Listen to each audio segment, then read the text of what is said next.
Today, I'm going to show you how to change the battery in a Somfy Remote used for roll-up doors and automatic screens. Before you start, you'll need two basic tools, a small Phillips screwdriver and something pointy to help remove the battery. I'll be showing this using a pair of tweezers, but a small pick or similar tool will also work. First, flip the remote over and locate the three screws that hold the remote housing together. Using your Phillips screwdriver, carefully unscrew all three screws.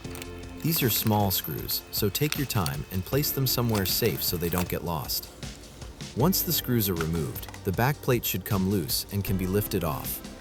After removing the backplate, the button battery will be visible right away inside the remote.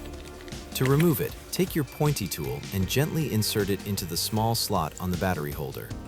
You'll notice an arrow marking near the slot. This shows you the correct direction to slide the battery out.